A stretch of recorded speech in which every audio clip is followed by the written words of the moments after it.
Hello student, आप कैसे हैं।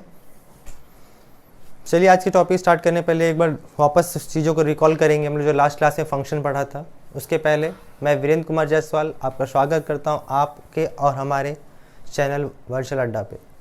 आपको मैं पहले ही बता चुका हूं बच्चों, जब वीडियो देखेंगे ना राइट कॉर्नर पे आइकन बना होगा आई सिंबल का, ठीक है। अगर आप उसको मार्क करोगे, उस पर क्लिक करोगे आप, तो उसके प्रीवियस जितने लेक्चर चले होंगे आप उसको देख सकते हो। एज वेल एज अगर आप सब्सक्राइब किए हो तो बेल आइकन को जरूर प्रेस कर दीजिए, पर डे अपडेट आपको मिलता रहे।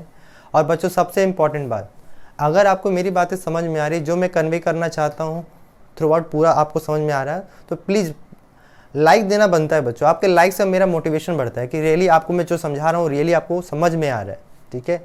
आपको अगर कोई सजेशन देना हो, कुछ कमेंट करना हो, तो आप कमेंट बॉक्स ऑलरेडी नीचे बना हो, उसमें कमेंट करिए, अपने वैल्यूएबल सजेशन को हमारे पास पहुँचाइए, ठीक है। कि अगर कोई डाउट्स वगैरह हो तो नेक्स्ट लेक्चर में हम लोग उसे वापस रिकवर कर सकते हैं, ठीक है। ये जो चैप्टर हम लोग पढ़ रहे हैं बच्चों, फंक्शन, देखा जाए तो बहुत इजी है, बट अगर आप समझ लोगे तब इजी होता है बच्चों, ठीक है। 12th में सबसे हार्डेस्ट चैप्टर में काउंट होता है रिलेशन फंक्शन, ठीक है। तो वो तो है, तो चलो कोई बात नहीं, माइंडसेट की बात है, बट मेरे पॉइंट ऑफ व्यू से सबसे ईजी चैप्टर है। क्यों? क्योंकि इसमें हमें याद नहीं करना है, एक कंसेप्ट को बिल्डअप करना है। अगर कंसेप्ट बिल्डअप हो जाएगा, ठीक है, तो आप हर क्वेश्चन को इजीली अपने पॉइंट ऑफ व्यू से सॉल्व कर सकते हो। कोई जरूरी नहीं कि जो स्टेप बुक में लिखा उसी को ही फॉलो करो, ठीक है। तो अगर लास्ट क्लास में अगर फंक्शन की बात करें तो फंक्शन हमने बात किया था, याद है कि फंक्शन हमने क्या बात किया था, f subject from A to B हमने डिस्कस किया था। हम लोगों ने f subject from A to B discuss किया था बच्चों, ठीक है। और वहाँ पर हमने देखा था कि हमने ये पढ़ा था कि each value of A by the rule of F associated with the element of B uniquely, आप ये भी बोले थे। और यहाँ पे ये भी कहा था कि कहीं दो एक्स की वैल्यू के लिए, ठीक है, वाई की एक इमेज हो सकती है, लेकिन वाई की दो वैल्यू की एक्स की एक इमेज नहीं हो सकती बच्चों। ये सब डिस्कस किया था। एज वेल एज हमने इसको बताया था डोमेन होता है, ये बताया था आपको को डोमेन होता है, ठीक है। और हमने टाइप्स, फंक्शन को मैपिंग भी कहते हैं बच्चों।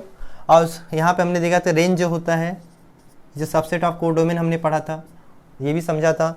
एज वेल एज हमने टाइप्स ऑफ सेट के बारे में पढ़ा था, टाइप्स ऑफ फंक्शन के बारे में पढ़ा था, जिसमें हमने 1-1 मैपिंग के बारे में, 1-1 many one, onto, into, bijective, ठीक है। एक बार रिकॉल कर लेता हूँ। 1-1 जो होता है बच्चों और मेनी वन जो होता है डोमेन पे बेस्ड काम करते हैं, राइट। एक बार एरो डायग्राम से मैं आपको एक बार रिकॉल करा दे रहा हूँ, देखो। और 1-1 का मतलब मैं फिर से समझा रहा हूँ, एक बार रिकॉल कर लेते हैं, उसके बाद क्वेश्चन लेते हैं। 1-1 को देखो, अगर मैं दो ऐसा कुछ लिखा, f subject from A to B लिखा हुआ है, ठीक है, ये ए है ये बी है, तो मैंने क्या बताया, 1-1 जो मैपिंग होती है वो डोमेन बेस्ड काम करता है। एक्स की सारी वैल्यू की एक इमेज हो बच्चों, ठीक है, ये 1-1 कहलाता है। मतलब एक्स की दो वैल्यू की एक वैल्यू इमेज नहीं हो सकती वाई की, 1-1। और मेनी वन क्या हो जाता है बच्चों, देखो मेनी वन का मतलब ये हुआ ये जो 1-1 ना हो, जो 1-1 ना हो, एक्स की दो वैल्यू वाई की अगर एक वैल्यू को मैप करता है बच्चों, राइट, तो ये क्या कहलाता है, आपको याद रखना, इसे मेनी वन कहते हैं, मेनी वन मैपिंग कहते हैं, ठीक है। ऑन टू की बात करें तो, ठीक है, ऑन टू की अगर बात करें, ये रेंज पे बेस्ड काम करता था, राइट। अगर रेंज हमारा जो होता था, range of function equal to को डोमेन हो जाता था, तब हम लोग बात करते थे। और यहाँ पे हमने क्या बोला था, इसका सारा जो प्री इमेज अगर है उसका एक इमेज इसमें एग्जिस्ट करना चाहिए, राइट। जैसे इस वाले को भी हम लोग क्या ऑन टू कह सकते हैं, इसको भी ऑन टू कह सकते हैं, मैं अलग से बना दे रहा हूँ जरूर।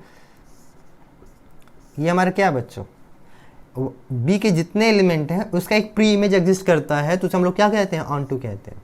और इनटू क्या होता है बच्चों, अगर सपोज यहाँ पे सबका इमेज तो मिल रहा था, बट ऐसा एक एलिमेंट हो जाए जिसका इमेज प्री इमेज एग्जिस्ट ना करे, एक्स में ए में एग्जिस्ट ना करे बच्चों, ठीक है, तो उसका हम क्या कहते हैं, उसे इनटू कहते हैं बच्चों, इनटू मैपिंग कहते हैं। मतलब आप कह सकते हो फंक्शन जो रेंज होगा वो बी के बराबर ना हो, ठीक है। और एक बात और याद रखिएगा बच्चों, साथ ही साथ इसमें एक चीज़ और बता देता हूँ मैं, लास्ट क्लास में से इंक्लूड नहीं कर पाया था मैं, ठीक है।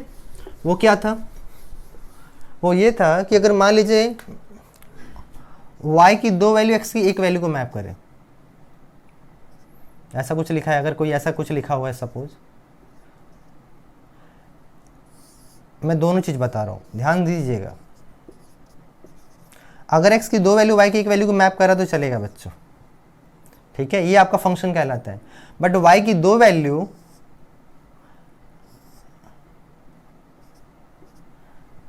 y के दो वैल्यू का एक प्री इमेज नहीं हो सकता, ये फंक्शन नहीं होता बच्चों, is not a function, is a relation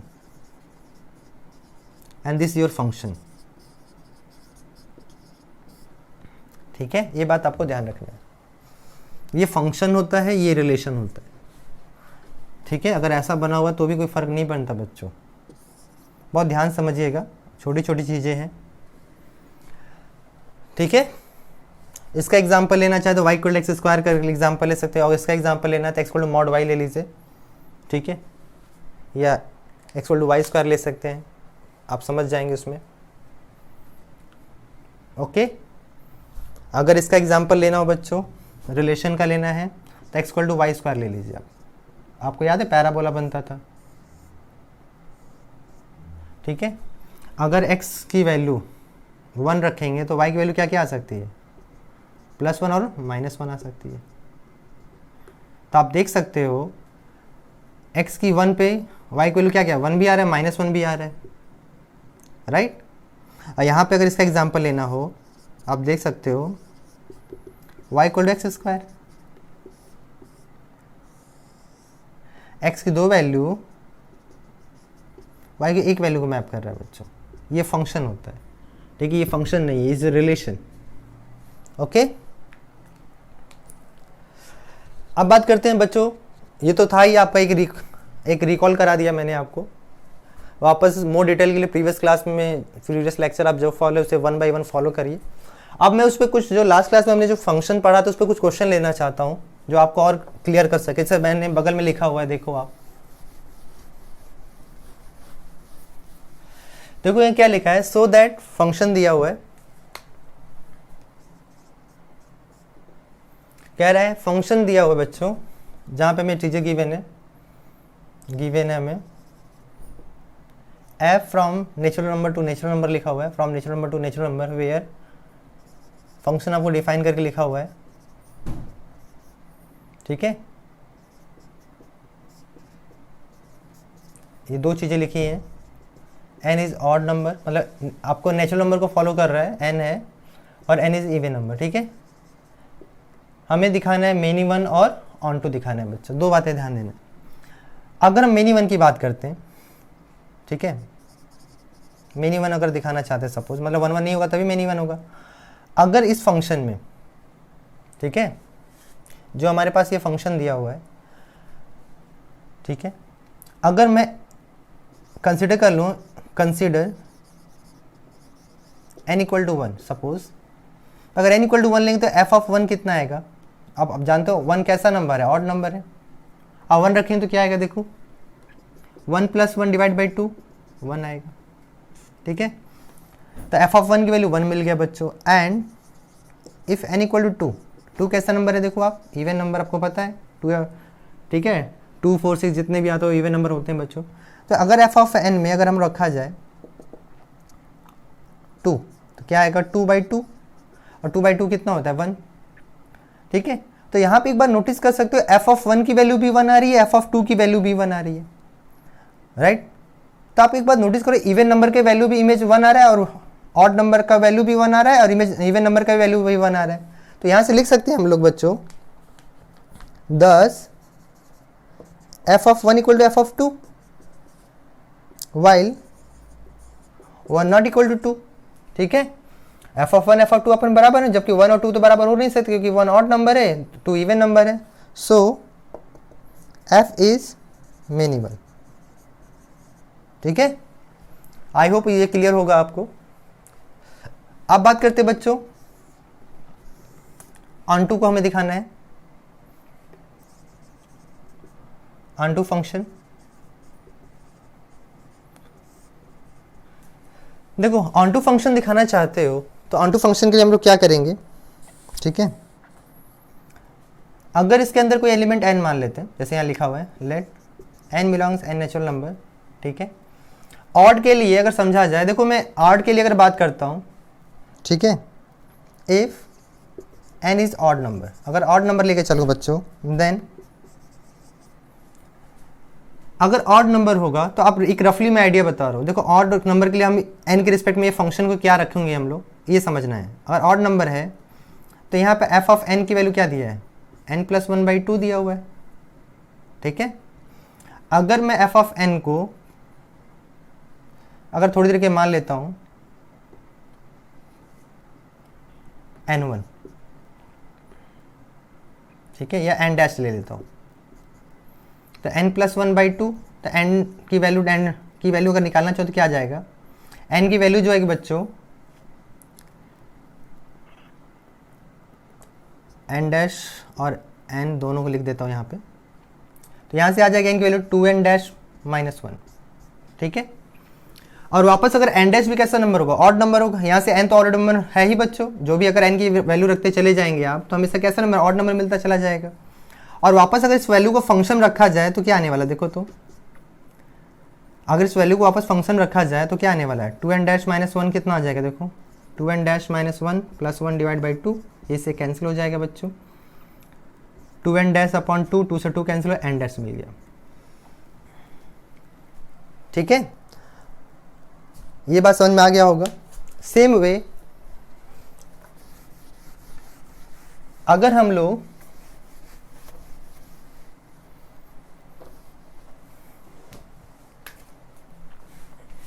and again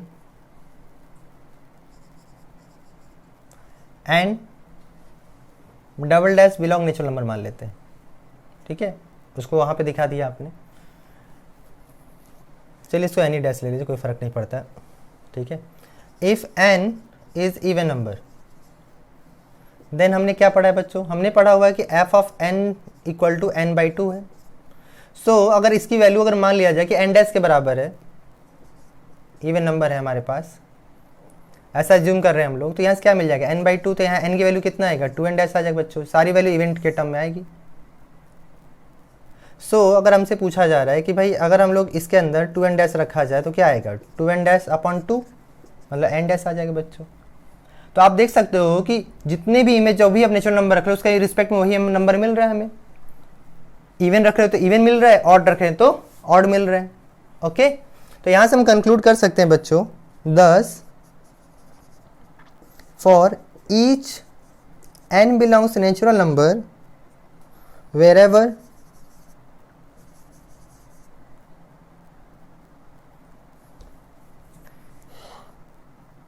whether n dash even और ऑड, कुछ भी लेके चलो बच्चों आप, there exist its pre image इन n, so f is onto, hence f is many one onto function, ठीक है बच्चों। तो देखो मैंने इसलिए ऐसा मानो कि आपको ये वैल्यू रखेंगे कैसे, आपको एक पूरा प्रोसीजर बता दिया मैंने कि कैसे चेक करते हैं। अगर जब भी आपको ऐसा कभी होगा तो पहले आप इसे मान के n की वैल्यू निकाल के इटसेल्फ इसके अंदर रखा जाता है, ठीक है। तो आपको ध्यान रखना है कि f ऑफ n रखने पे ऐसा f n डैश मिलेगा, चाहते यहाँ लिख सकते हैं since f of n = n dash, यहाँ समझने के लिए लिख सकते हैं, और यहाँ पे लिख सकते हैं, मैं इधर लिख दे रहा हूँ, since f of n = n dash, इसके अकॉर्डिंग आपने सॉल्व किया है। तो आपने देख लिया कि हमने इसको क्या क्या दिखा दिया बच्चों, मेनी वन भी दिखा दिया as well as onto भी दिखा दिया। एक क्वेश्चन और लेते हैं, ठीक है। ये सारे जितने भी क्वेश्चन ले रहे हैं बच्चों आपके साइज में ही है,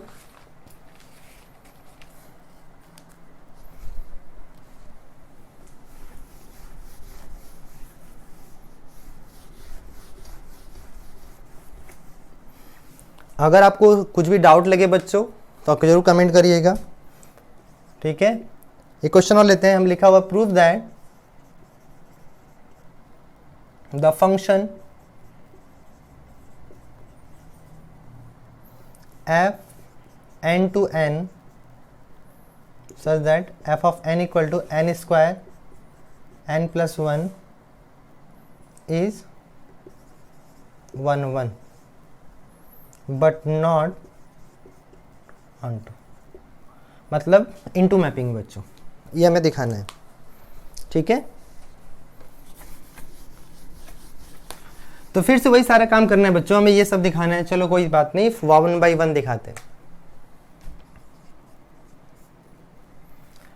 आपको गिवन नहीं है पूरा डिटेल, पहले नोट कर लीजिए आप, जैसे बताओ वैसे एग्जाम में लिखा करिए आप।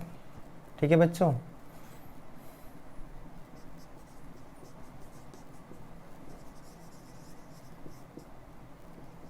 N to N लिखा हुआ है। ठीक है, अब हम दिखाना चाहते हैं 1 1। अगर हमें 1 1 मैपिंग दिखाना है तो क्या करेंगे, लेट कर लें बच्चों।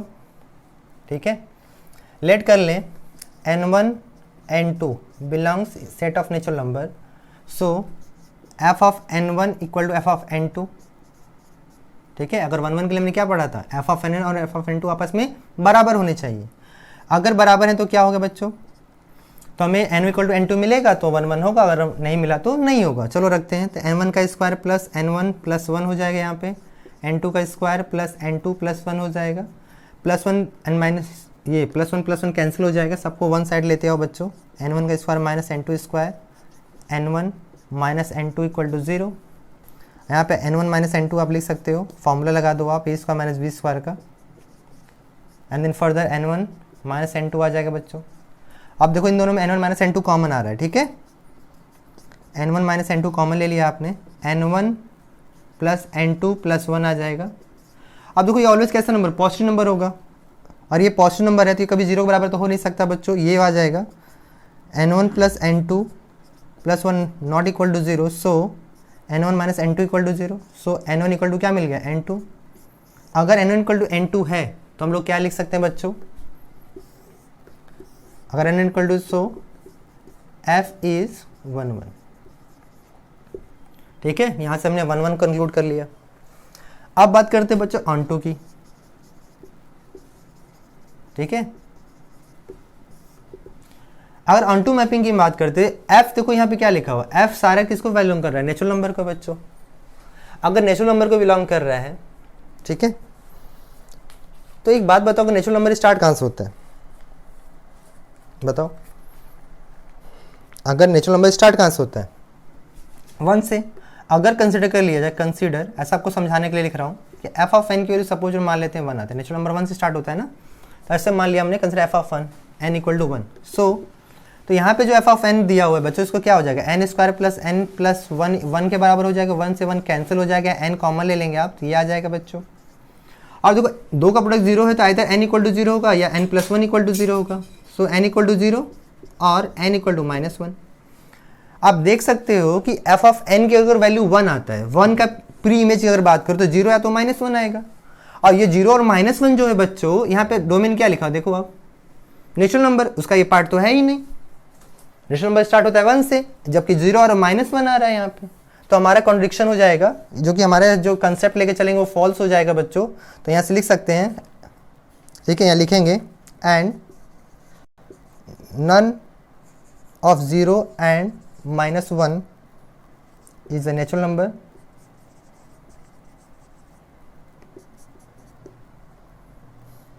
thus n1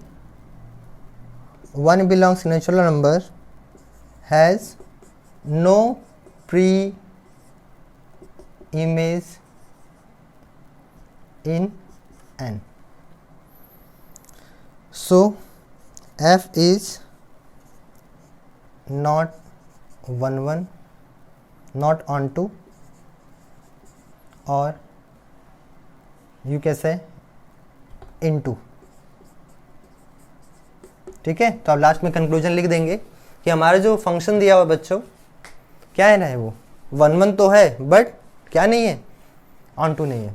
ठीक है, ये बात आपको ध्यान देना है, बाकी आउट चेक करने की जरूरत ही नहीं पड़ेगी। एक क्वेश्चन और लेंगे बच्चों, ठीक है, चलिए कंसेप्ट पढ़ते उसके बाद लेते हैं। आज हम लोग आगे पढ़ने वाले, तो मैंने आपको जैसे पहले बताया था कि आज क्लास में हम लोग फंक्शन को कवर कर लिए थे बच्चों। फंक्शन आगे हम लोग कंपोजिट फंक्शन पढ़ना है, इनवर्टेबल फंक्शन पढ़ना है। ठीक है, तो पहले हम लोग कंपोजिट फंक्शन डिस्कस करेंगे, ठीक है, then after invertible function. Invertible function में ही इनवर्स फंक्शन हम पढ़ लेंगे। ओके, बच्चों समझ में आ रहा है तो लाइक जरूर किया करो, जिससे हम लोग को मोटिवेशन मिलता रहता है कि आप हमारी बातों को समझ रहे हो। ठीक है, क्योंकि जब किसी टीचर का मोटिवेशन बढ़ता है ना बच्चों, और मन लगा के पढ़ाता है, ये सबसे बड़ा फैक्टर होता है। ठीक है, आज हम लोग जो बात करने वाले हैं कंपोजिट फंक्शन के बारे में। कंपोजिट फंक्शन या इसे कंपोजिशन ऑफ फंक्शन भी कह सकते हैं बच्चों, कंपोजिशन ऑफ फंक्शन। ठीक है, इसके बारे में बात करेंगे हम लोग, ये हमारा टॉपिक है आज का। तो पहले डिफिनेशन समझ लेते हैं, कैसे कहते क्या है।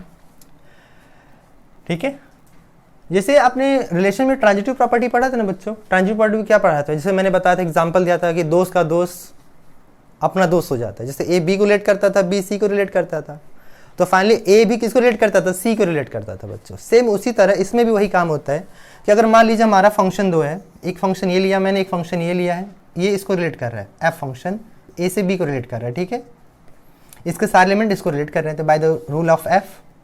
और जो बी वाला है बच्चों, वो किसको रिलेट कर रहे हैं, एक नया फंक्शन दिया हुआ है जी के रिस्पेक्ट में सी सेट को रिलेट कर रहा है।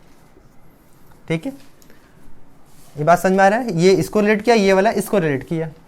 तो अगर हम देखा जाए ये इसका फ्रेंड हुआ, ये इसका फ्रेंड हुआ, तो डायरेक्टली अगर कम्युनिकेट अगर ए सी से कर रहा है, ठीक है, इसी को हम लोग कंपोजिशन ऑफ फंक्शन कहते हैं। अगर यहाँ पे एलिमेंट एक एक्स लेंगे तो इसका इस फंक्शन में रखेंगे तो क्या आएगा, एफ ऑफ एक्स आ जाएगा ये।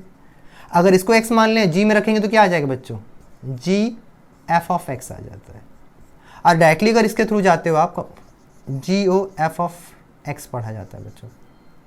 क्या पढ़ते हैं, जी ओ एफ ऑफ एक्स पढ़ा जाता है। ठीक है, इसके बारे में डिफिनेशन समझते हैं, कुछ क्वेश्चन भी लेंगे। चलो डिफिनेशन पहले लिख लेते हैं। Late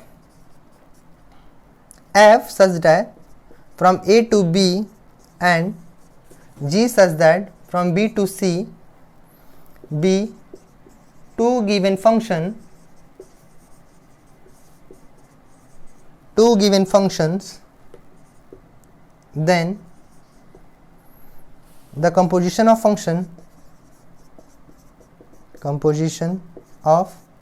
function f and g denoted by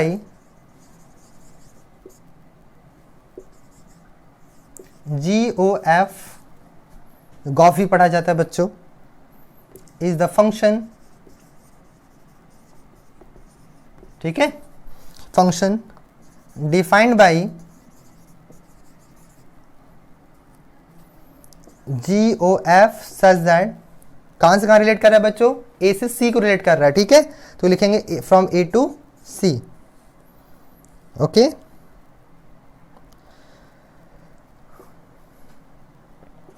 GOF of x equal to g of, ये जो वैल्यू किसके बराबर हो जाएगी बच्चों, जी ऑफ एफ एक्स के बराबर हो जाएगी फॉर ऑल एक्स, जो भी एलिमेंट होंगे एक्स के रिस्पेक्ट में ए के लिए।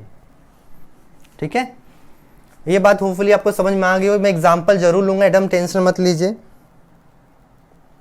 कुछ बात मैं यहाँ लिख दे रहा हूँ, जो हमारा डोमेन होगा बच्चों जी ओ एफ का, वो याद रखिएगा, डोमेन ऑफ एफ होगा। भाई इसके लिए देखा जाए तो इसके लिए ये इमेज मैप कर रहा है, इसका देखा तो बेसिकली अगर इसको भूल जाया जाए तो इसका मैप अगर इसको कर रहा है तो इसका ये क्या कहलाएगा, डोमेन हो जाएगा, इसका ये रेंज हो जाएगा बच्चों इसके रिस्पेक्ट में। ठीक है, तो G domain of G O F basically किसका होगा, डोमेन ऑफ फंक्शन एफ का जो डोमेन होगा वही इसका डोमेन हो जाएगा। ठीक है, एक बात और यहाँ से देख सकते हैं, ऑल्सो, चलिए डायरेक्ट लिखते हैं हम लोग, G of f is defined only, ये तभी डिफाइन कर सकते हैं बच्चों when range of f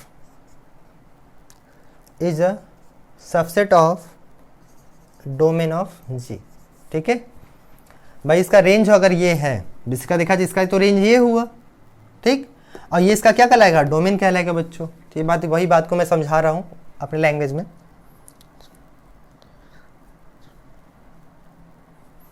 I hope आपको क्लियर हो गया होगा। कुछ क्वेश्चन लिया जाए तो और ज़्यादा क्लियर कर लेते हैं हम लोग।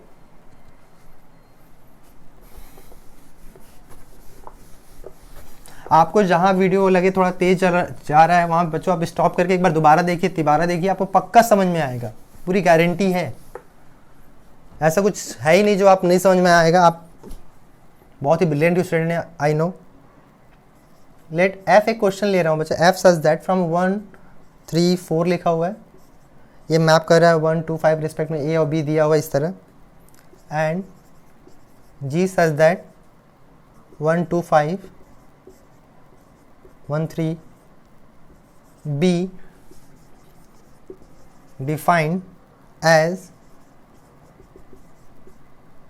1 2 3 5 4 1 and 1 3 2 3 5 1। ठीक है, हमें फाइंड करना है बच्चों G O F and F of G. ये हमें दो चीज़ें फाइंड करने के लिए बोला गया है बच्चों। ठीक है, चलिए समझते हैं। देखो ये क्वेश्चन हमारे पॉइंट ऑफ व्यू से बहुत इजी, बट आपके पॉइंट ऑफ व्यू से इजी कैसे होगा वो आपको समझाता हूं मैं। ठीक है, देखो अगर हम सोल्यूशन की बात करते हैं, जो दिया हुआ उससे पहले देखो आप, हमें लिखा हुआ है कि एफ जो है 1 3 4 एलिमेंट एफ, ये आपका ये डोमेन है, इसका रेंज आपको दिया 1 2 5 के रिस्पेक्ट में दिया हुआ है, ये को डोमेन आपको दिया हुआ है। ठीक है, और जी आपको दिया हुआ इस तरह। चलो दिया हुआ मैं डायरेक्ट कंक्लूजन भी बात करता हूँ, ऐसे आपको दिया तो ऑलरेडी है। देखो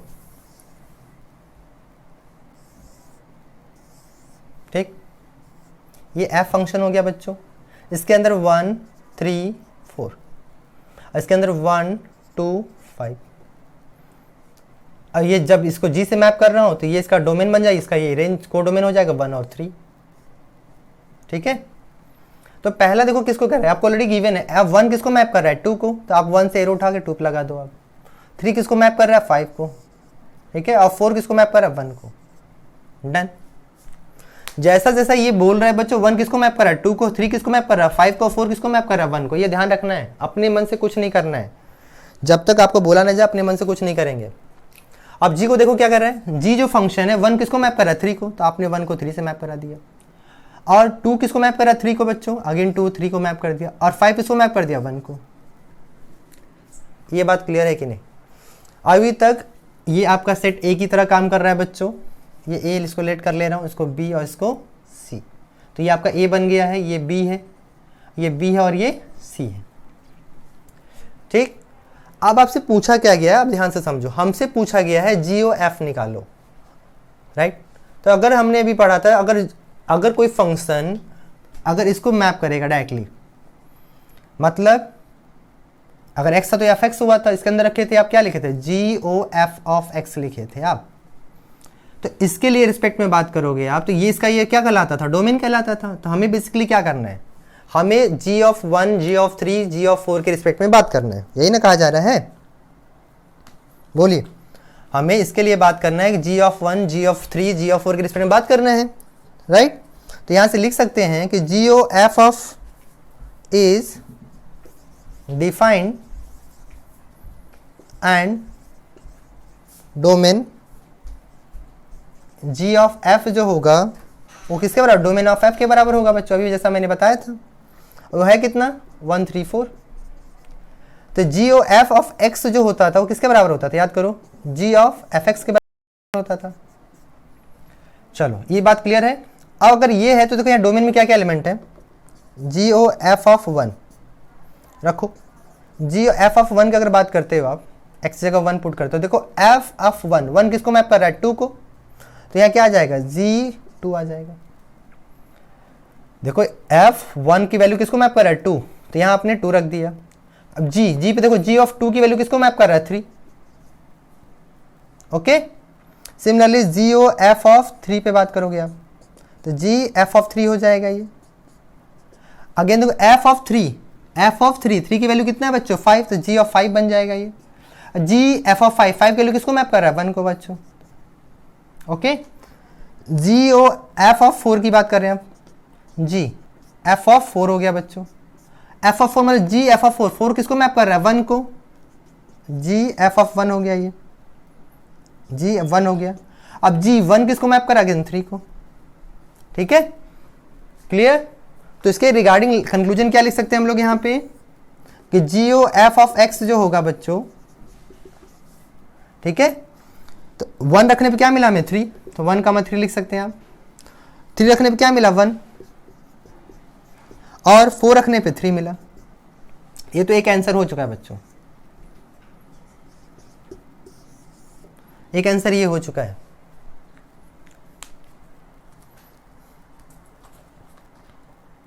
ठीक है, अब इसके रिटर्न बात करना है बच्चों, हमें रिटर्न क्या बात करना है, देखो अब ये क्या कर रहा है, एफ ऑफ जी बात कर रहा है।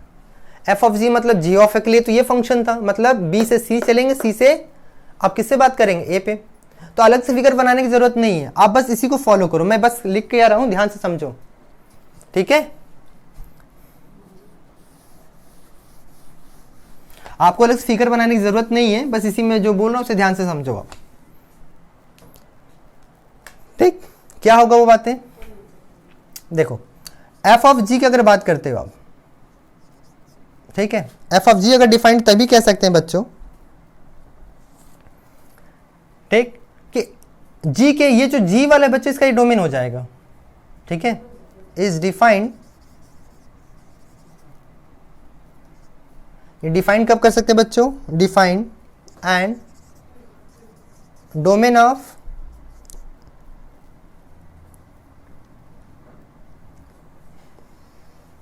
जी इक्वल टू हो जाएगा 1 to 5, ठीक है। जैसे जी एफ ऑफ एक्स लिखते तो जी एफ, जब अभी आपने लिखा था ये जिसका था वो किसके बराबर था, जी एफ, ठीक है, एफ एक्स के बराबर हुआ करता था। अब एफ ऑफ जी एक्स की अगर बात करेंगे, सो एफ ऑफ जी एक्स की अगर बात करेंगे बच्चों तो किसके बराबर हो जाएगा, एफ ऑफ जी एक्स के बराबर हो जाएगा ये, ठीक है। तो 1 by 1 देखते हैं, एफ ऑफ जी, अब इसका डोमेन में कौन कौन से एलिमेंट बच्चों, 1, एफ जी ऑफ 1, अब जी ऑफ 1 की वैल्यू कितना मिल रहा है देखो तो 3, अब 3 देखो, अगर 3 मिल रहा है तो 3 किसको मैप कर रहा है, 5 को, ठीक है, 3 किसको मैप कर रहा है, 5 को। Again f of ji of 2 की अगर बात करें बच्चों, एफ जी ऑफ 2 हो जाएगा, और जी ऑफ 2 देखो किसको मैप कर रहा है, 3 को। अगेन तो किसकी वैल्यू हो जाएगी, अगेन 5 को मैप करेगा ये, एफ ऑफ जी ऑफ 5 बच्चों, एफ जी ऑफ 5 हो जाएगा ये। जी 5 किसको मैप कर रहा है बच्चों, 1 को, और 1 अगर देखा जाए तो 1 कहाँ मैप कर रहा है, देखो 1 किसको मैप कर रहा है, 2 को। So F of ji of x जो होगा बच्चों, अगर उसका ध्यान दें तो वो हमको क्या क्या मिला, 1 रखने पे 5 मिला, 2 रखने पे 5 मिला बच्चों, एंड देन फर्दर 5 रखने पे 2 मिला। This is your answer.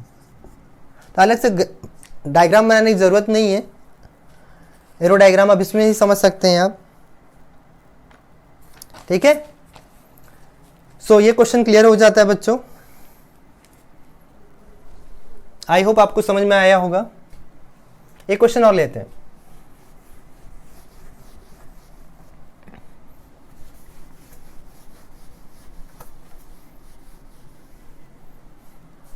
Question लेने से पहले कुछ बातें और क्लियर कर देता हूं मैं आपको, जो आपके लिए क्वेश्चन लगाने में बहुत इंपॉर्टेंट और हेल्पफुल भी होगा। जैसे अगर आपको कहीं पे एफ ऑफ एक्स लिखा हो, बेसिकली एफ एक्स के बराबर होता है बच्चों। अगर जी ऑफ जी एक्स अगर लिखा हुआ है, जी ऑफ जी एक्स के बराबर होता है ये, एफ ऑफ जी एक्स के बराबर लिखा हो, एफ ऑफ जी एक्स लिखा जाता है बच्चों, and g of f of x अगर लिखा हो तो जी एफ ऑफ एक्स होता है। ये 4 पॉइंट आपको याद रखिएगा, ठीक है। इसी पे क्वेश्चन लेंगे हम लोग, ठीक है। और ये जेई का भी पॉइंट ऑफ व्यू से बहुत इंपॉर्टेंट बच्चों, इसमें जेई में भी बहुत अच्छे अच्छे क्वेश्चन बनते हैं इस पे। यहाँ तो केवल आप 2 बार ले रहे हो, जेई में तो 5 टाइम्स भी हो सकता है, n टाइम्स भी हो सकता है, ठीक है। क्वेश्चन लेते हैं, एनसीईआरटी का ही क्वेश्चन है बच्चों।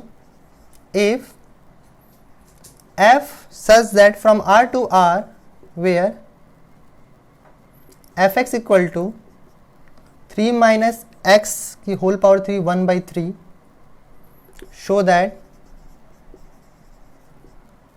f of x की वैल्यू आपसे पूछा गया है, प्रूव करना है कि x आएगा। ठीक है, देखो इस क्वेश्चन को सॉल्व करने से पहले मैं कुछ बातें क्लियर करूंगा आपको, बहुत इजी वे से बताना मुझे। जैसे यहाँ देखो क्या गिवन है, आपको यहाँ गिवन है कि भाई f ऑफ x की वैल्यू आपको गिवन है कि 3 माइनस एक्स क्यूब की पावर 1/3। ठीक है, यही ना दिया हुआ है, बोलो। और ये डिफाइन किया है फॉर ऑल रियल नंबर के लिए डिफाइन किया गया है। ठीक है, अब आपसे पूछा क्या गया, हमें प्रूव करना है हियर, हमें ये जो प्रूव करना है, अगर उसकी बात करें f ऑफ x के बारे में पूछा गया है, तो f ऑफ x का मतलब क्या बताया गया, देखो वहां पे आपको बोला f ऑफ fx के बारे में बात किया जा रहा है, मतलब f ऑफ fx के बारे में पूछा जा रहा था। ये क्लियर है यहाँ से फॉर्मूला से। अब fx क्या दिया देखो, तो यहाँ रिपोर्ट कर दो,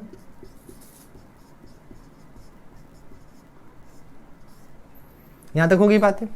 अगर थोड़ी देर की एक बात बताओ, ये जो लिखा हुआ है मैं इस पे इधर आता हूँ, अपने लॉजिक से बताना। अगर मैं f ऑफ 1 पूछता तो क्या करते, 3 माइनस 1 का क्यूब की होल पावर 1/3 करते ना, यही ना करते। अगर मैं 10 रखता तो 3 माइनस 10 का क्यूब की होल पावर 1/3। अगर मैं 100 पूछता तो बच्चों 3 माइनस 100 की पावर क्यूब की होल पावर 1/3, यही ना बताते आप। अगर मैं 1000 भी बोलता तो 3 माइनस 1000 का क्यूब पावर होल पावर 1/3, यही ना आएगा बच्चों। सिमिलरली अगर मैं जहां पे 1000 रख रहा हूं, अगर उसकी जगह पे ये अगर फंक्शन रख देता हूं, तब क्या होगा, कहां चेंज कर रहे थे, देखो हर बार आप जब 1 रख रहे थे x की जगह पे चेंज कर रहे थे, बाकी प्लेसेस एज इट इज रहते थे, राइट। उसी तरह अगर मैं यहाँ कुछ भी चेंज करूंगा तो कहां पे चेंज होगा, यहाँ पे केवल चेंज होगा, इसके फंक्शन रिगार्डिंग इसमें चेंज होगा। तो क्या करेंगे, 3 माइनस एक्स की जगह ये पूरा लिख दीजिए, 3 माइनस एक्स क्यूब की पावर 1/3 का होल क्यूब होगा बच्चों की पावर 1/3। ये x की जगह रखा है बच्चों आपने, ये पूरा x हुआ है आपका। तो क्या होगा, देखो 3 से 3 कैंसिल हो गया बच्चों, 3 minus 3 minus minus plus x cube हो जाएगा पावर 1/3। अगेन 3 से 3 कैंसिल हो जाएगा बच्चों, एक्स क्यूब की पावर 1/3, पावर से पावर अगेन कैंसिल हो, कितना आ गया x, यही आपका लाना था बच्चों। देखो ये आपने प्रूफ कर दिया, हेंस प्रूफ।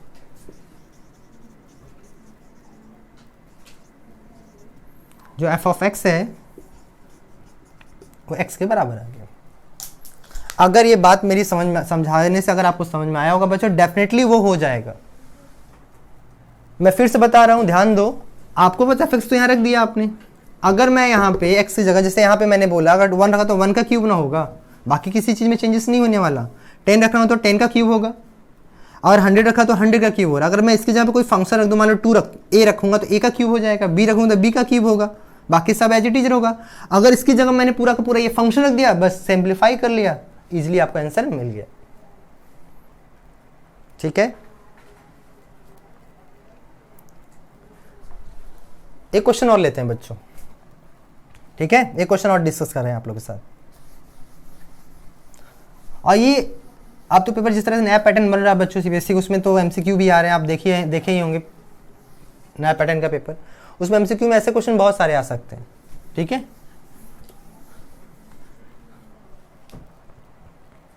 जैसे मान लीजिए, ये एग्जांपल मैं दे रहा हूं आपको समझाने के पॉइंट व्यू से। Let F such from R to R F X equal to sine X and G X from R to R plus. ठीक है, G X equal to x square suppose, ऐसा ले लिया। देन फाइंड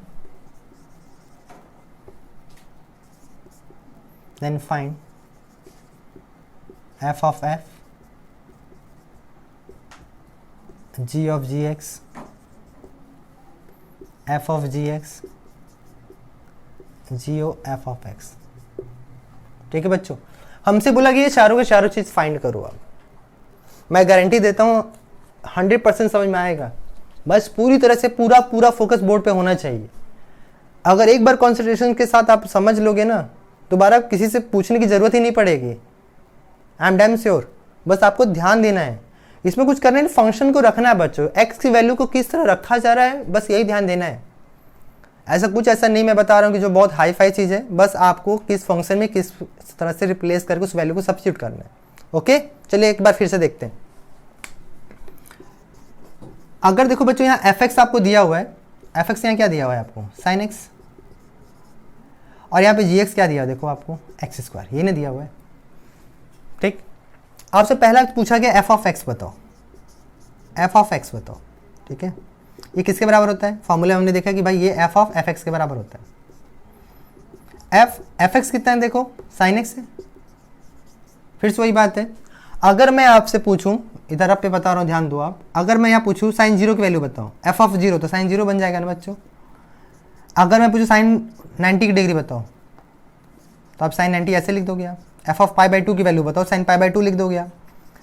एफ ऑफ पाई की value बताओ, तो sine pi कर दोगे बच्चों। अगर मैं यहाँ पूछूं एफ ऑफ ए की वैल्यू बताओ, तो बताओगे साइन ए। अगर एफ ऑफ साइन एक्स की वैल्यू बताओ, तो क्या बताओगे आप, साइन तो पहले रहेगा बच्चों, साइन एक्स यहाँ पे आ जाएगा। ये आपका आ गया एफ ऑफ एफ एक्स आ गया। आई होप आपको क्लियर हो गया होगा। ये ध्यान रखिए कैसे रखा जा रहा है, बस जहां पे जो फंक्शन में कोई चेंजेस नहीं, वेरिएबल चेंजेस हो रहा है। साइन फंक्शन है तो चेंज क्या हो रहा है, वेरिएबल चेंज हो रहा है। क्योंकि एक्स की वैल्यू यहाँ कुछ भी रखें तो उसके करस्पॉन्डिंग यहाँ पे चेंज होगा, साइन में कोई चेंजेस नहीं होने वाला। अगर एक्स में अगर रखूंगा यहाँ वैल्यू तो यहाँ पे चेंज होगा, स्क्वायर में कोई चेंजेस नहीं होने वाला बच्चों।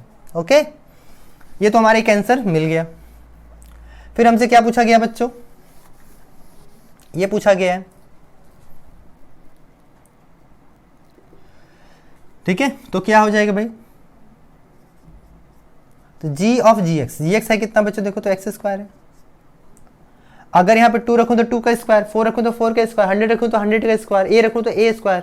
अगर एक्स स्क्वायर रखूं तो बच्चों एक्स स्क्वायर का square, that will be X power 4। तो आपको g ऑफ जी एक्स आ गया आपके पास X power 4। Okay, next further अगर बात करें बच्चों, एफ ऑफ जी एक्स के बारे में पूछा जा रहा है, तो एफ ऑफ जी एक्स हो जाएगा। ये एफ ऑफ जी एक्स जो होगा, जी एक्स है कितना, देखो वापस एक्स स्क्वायर है। अब अपने सोचो, अगर मैं यहाँ पे x रख रहा हूँ, यहाँ पे x रखा तो x था, यहाँ a रखा तो a मिल रहा था, b रखा तो b मिलेगा, एक्स स्क्वायर रखूंगा तो साइन एक्स स्क्वायर मिलेगा।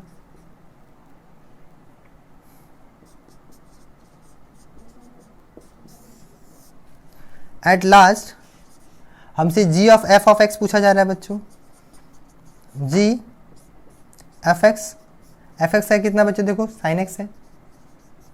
अब यहाँ कुछ भी कर उसका स्क्वायर होता था, अगर मैं यहाँ साइन रखूंगा तो साइन एक्स का होल स्क्वायर या साइन स्क्वायर एक्स हो जाएगा। ठीक है, इतना क्लियर हो गया। एक बात यहाँ से नोटिस करने वाली बात है बच्चों, बहुत इंपॉर्टेंट चीज़ है क्या, तो यहाँ से एक नोटिस कर लेना, नोट करके मैं लिख दे रहा हूँ। ये तो सारा जो पूछे वो निकाल दिया मैंने, कि ये बोला था आपने, कि ये बोला था, ये बोला था, और ये सारा निकाल दिया। ठीक है, एक बात याद रखिएगा कि f of ji of x जो होता है बच्चों, not equal to g of f of x होता है। देख लो आप यहाँ पे देखो एंगल में स्क्वायर लगा हुआ है, बट यहाँ पे पूरे फंक्शन का स्क्वायर लिखा हुआ है, दोनों में अंतर है, ध्यान रखना। ठीक है, क्लियर। एक क्वेश्चन और लिया जाए, बोलिए, क्वेश्चन और ले लिया जाए ना, समझ में आ रहा है जो मैं समझाना चाह रहा हूँ, क्लियर एकदम। चलिए क्वेश्चन और ले लेता हूँ मैं। ये क्वेश्चन जेई में भी आया हुआ था और आपके बोर्ड में भी एक बार आ चुका है, उसको भी देख लेते हैं हम लोग।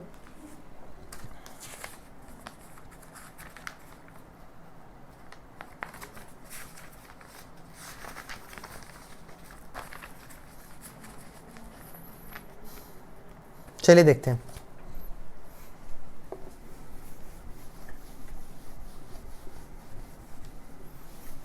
कंपोजिशन फंक्शन बहुत इजी है बच्चों, बस समझने की बात है। अगर एक बार क्लियर कर लिया ना, क्वेश्चन कैसा भी दे, कहीं से भी दे, गलत होने के चांसेस है ही नहीं। क्वेश्चन क्या है देख लेते हैं। क्वेश्चन दिया हुआ है, if f be a greatest integer function and g be an absolute value function.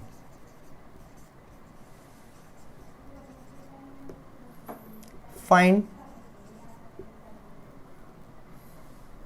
F of g -3/2 plus g O f 4/3।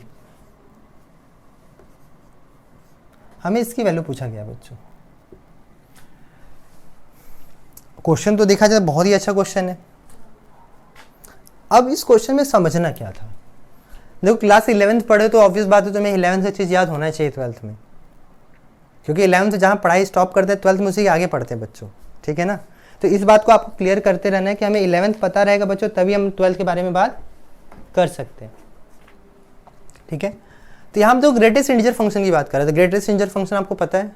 नहीं पता एक बार देख लेते हैं कि ग्रेटेस्ट इंटीजर फंक्शन होता है क्या। देखो ग्रेटेस्ट इंटीजर फंक्शन को GIF कहा जाता है इन शॉर्ट, ठीक है। और ग्रेटेस्ट फंक्शन होता कैसा बच्चों, अगर आपको याद दिलाया जाए, याद है ना आपको, स्क्वायर ब्रैकेट में लिखा जाता था। स्क्वायर ब्रैकेट मतलब y इक्वल टू ऐसा लिखा जाता था। इसे स्टेप फंक्शन भी कहते थे बच्चों। मैं एक बार याद दिला दे रहा हूं आपको। देखिए ऐसा कहने का मतलब है बच्चों,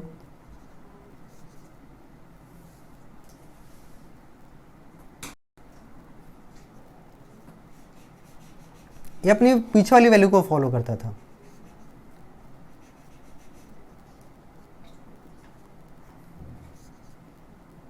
अभी इसकी क्लास चलेगी बच्चों, जेई में इसको मैं पढ़ाऊंगा अलग से।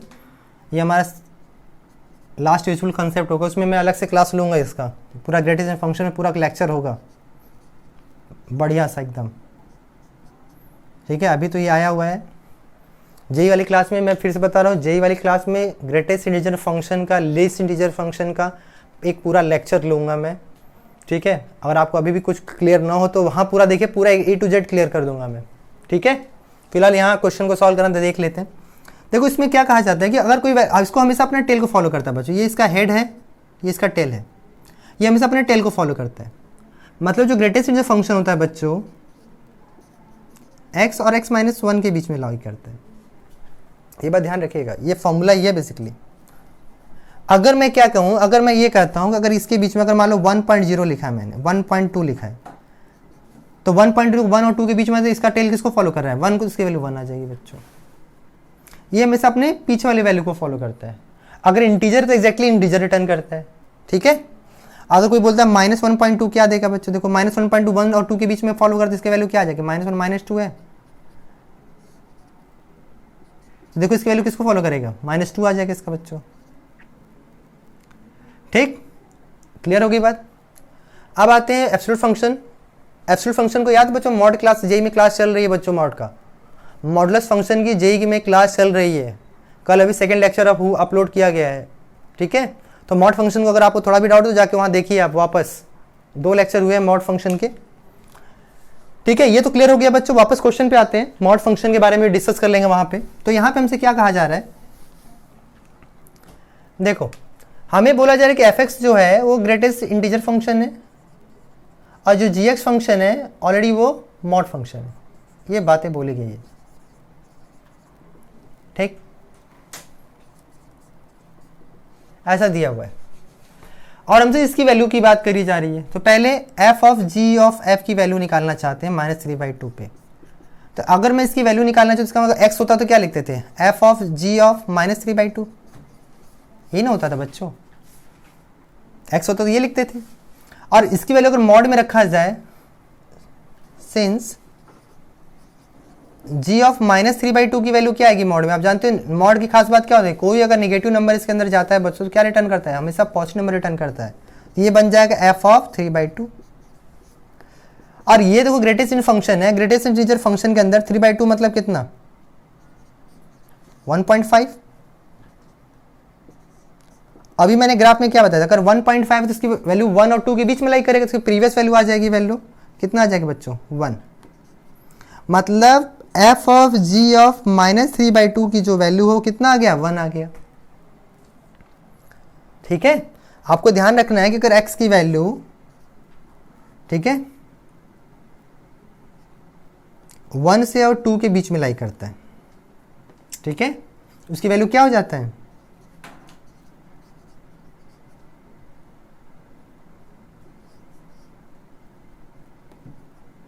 ठीक।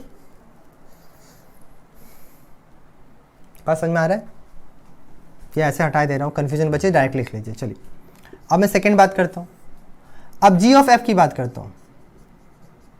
जी यहाँ पे कितना बच्चों दिया, 4/3 दिया हुआ, मतलब जी एफ ऑफ 4/3 की वैल्यू निकालना है। जी 4/3 का मतलब क्या हुआ बच्चों, सिंस एफ 4/3 का मतलब ये हुआ ग्रेटर इज द फंक्शन 4/3।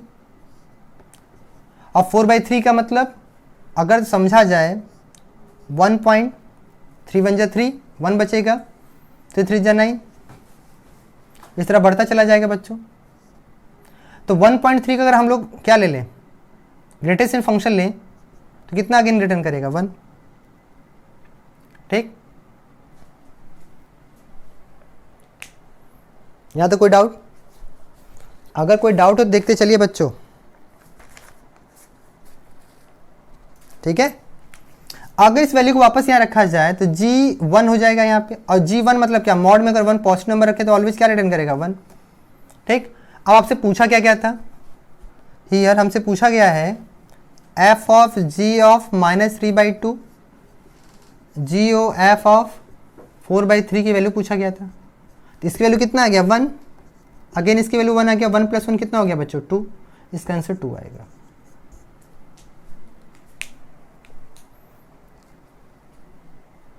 ठीक है बच्चों, आई होप आज क्लास आपको समझ में जरूर आया होगा। इसका लास्ट टॉपिक बचा बच्चों इन्वर्टिबल फंक्शन, इसको नेक्स्ट क्लास में हम लोग देखेंगे। आपको मैं फिर से कह रहा हूँ बच्चों, अगर आपको पूरी क्लास समझ में आए लाइक ज़रूर किया करिए। जितने बच्चे हैं, जितने लोग देखते हैं व्यूवर, मैं सबको बोलूँगा अगर आपको समझ में आया बच्चों प्लीज़ लाइक करिए ज़रूर, और सब्सक्राइब कर चुके हैं तो बेल आइकन पर जरूर प्रेस कर लीजिए, राइट। प्रीवियस वीडियो को जो भी देख रहे हैं, जैसे इसमें हमने अभी किसकी बात की, एब्सोल्यूट फंक्शन की बात किया है, मॉड फंक्शन की बात किया, तो आप जस्ट डिस्क्रिप्शन बॉक्स में जाएंगे, ऑलरेडी जेई क्लासेस चल रही है, उसमें जो भी लेक्चर पे आप क्लिक करेंगे उसके अकॉर्डिंग उसमें पूरा डिटेल लिखा मिलेगा आपको, प्रॉपर वे से आप देख सकते हैं, ठीक है। और वीडियो के राइट कॉर्नर पे आइकन आई बना होगा, आई जहाँ लिखा होगा उस पर क्लिक करेंगे बच्चों, उसमें प्रीवियस वीडियो जितने भी चलते हुए दिखाई देंगे आपको, वहाँ से भी देख सकते हैं। और प्लीज़ शेयर और सब्सक्राइब जरूर करें, इसका बेनिफिट सारे दोस्त उठाएं आपका, मैं सबके लिए बना रहा हूँ बच्चों, ठीक है। Thank you so much.